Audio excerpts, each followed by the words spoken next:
Hello, this is the Tonverk. It's Elektron's new thing. Maybe you've heard of it. It was a rumor for a long time, but now it's here. Well, I love it. I have it, and I've been playing with it, done a lot of jams just solo by itself. Yes, it has some issues right now. It needs some updates, but I'm fine with that. I'm enjoying it for what it is right now, and I think it is one of the most fun machines I've ever used, if not the most fun. So I just wanted to go over a couple quick performative things that I've found that are kind of fun. A lot of people probably do these or know about them, but it's just a kind of a quick tips video. I don't know, but let's see. We have this nice little chord thing going on here. We got these beats going on in the background. One thing that I like to do so the drum beat is all on one sub-track. So not always ideal. Sometimes you want to split up your sub-tracks. But I have them all on one here.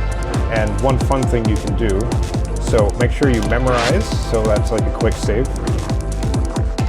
Go to transform, and then you got these options here. These options placement will apply to the entire subtrack, all 8 of them, not just the one that you have selected. So, see, I have like track 1 or 2 or 3 or 4 selected. It doesn't matter. If I do transform placement randomize,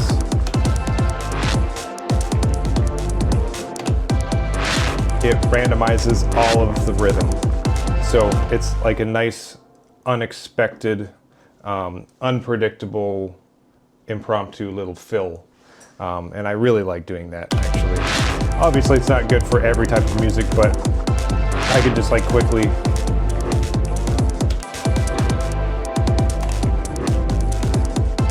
and I'm hitting function recall to recall the saved pattern because I memorized it first, and then recall it to put it back to where it was. You can also reverse it.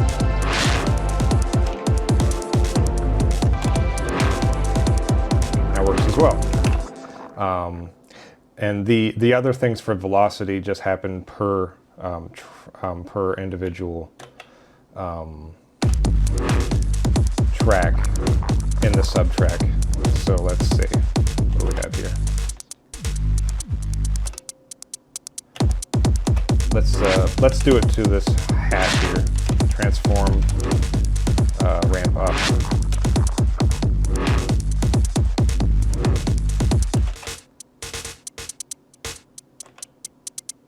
You can hear it ramps up like that.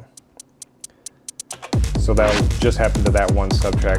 You can randomize, which is a fun thing to do.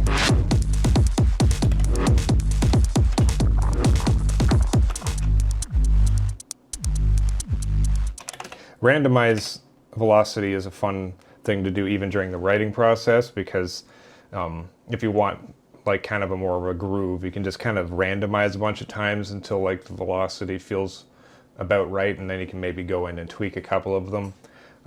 Because one thing that's a little weird is it will go all the way up to 127 and down to 0 as possibilities. Hope that eventually you can like make a band of the range of it, but maybe not. Either way, even as it is, you can just go in and tweak some of the extreme ones, and it just kind of gives you a good bass idea. So that's enough of that. Let's recall, go back to the way it was. So, another fun thing.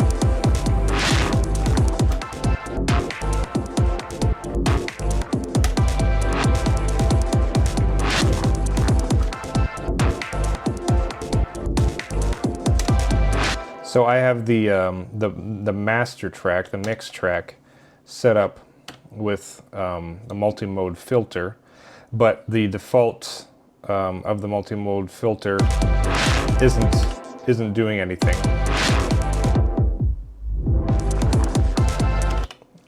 So I just have it so that because the mix track has its own sequencer, I just have it all parameter locked. So it doesn't do anything while it's muted, but then as soon as you unmute it,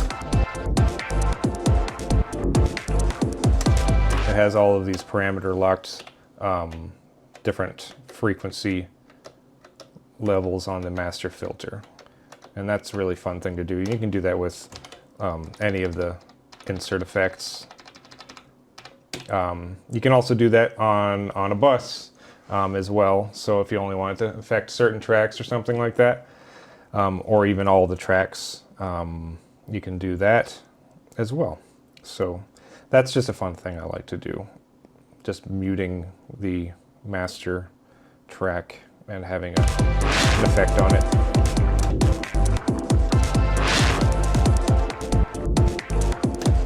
One similar thing, you can quickly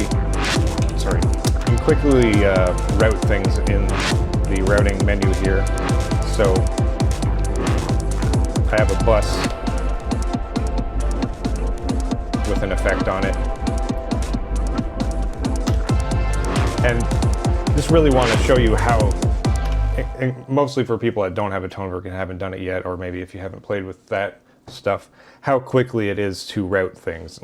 Just like now it's in bus 1, now it's out to the mix, bus 1, out to the mix, bus 1 just for that track, and now bus 2 into that track, bus 2 out of the mix.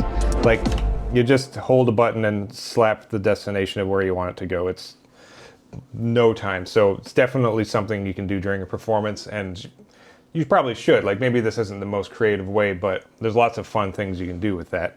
And again, the Toneverk, I think, works the best when you're leaning heavily into its like crazy effects and like the routing stuff, because that's just like, that's the whole design of it.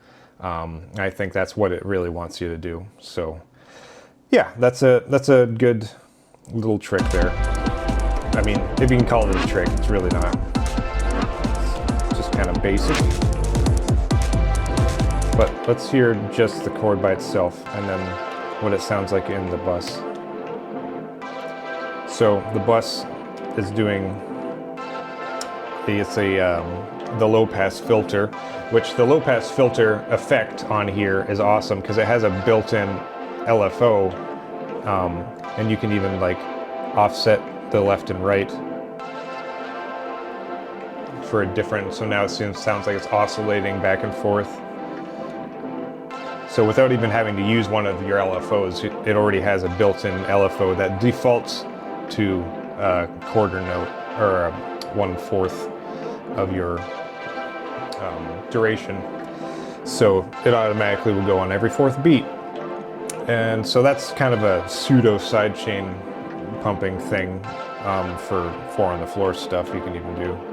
But anyways, it's enough of that. What else? Oh yeah, so let's put that back to the mix.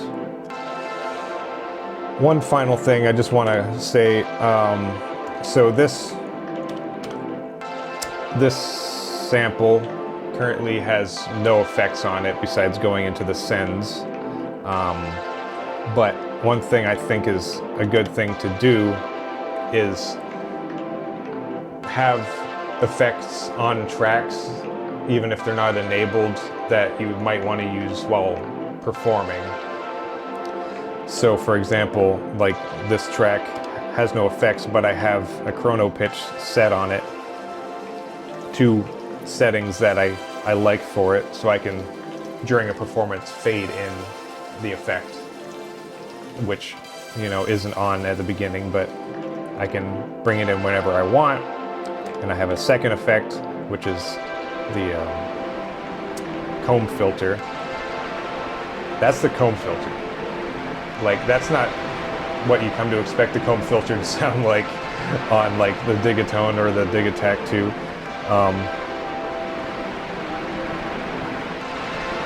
Because there's an LFO built into it, and there's like detuning and a bunch of weird stuff.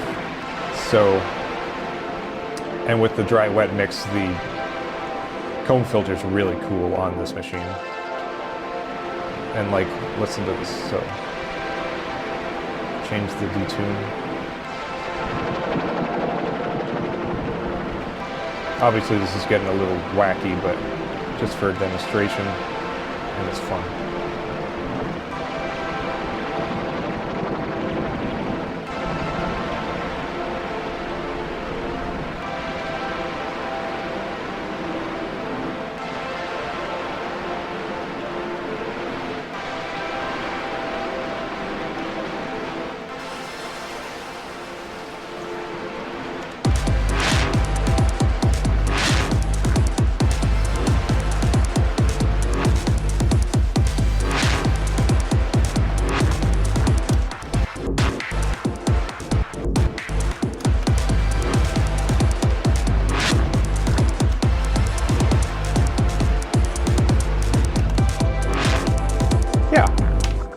Nothing super crazy, but just a couple of fun techniques. I'm still learning this box and getting like faster with it, and they still have a lot of stuff they need to update that they're working on, and I have no faith. I mean, opposite. I have all the faith that it's going to get up to the level as far as the basics as the other machines. It's a whole new system, building from the ground up, and it's very promising, and it's already very great where it is, in my opinion. I love this machine. So yeah, if I find out any more fun tips or whatever, I'll make some more videos. I'll probably slow down a bit with the talking videos until like some more stuff comes out or whatever. But yeah, anyways, hope you enjoyed this, and thanks for watching. Bye.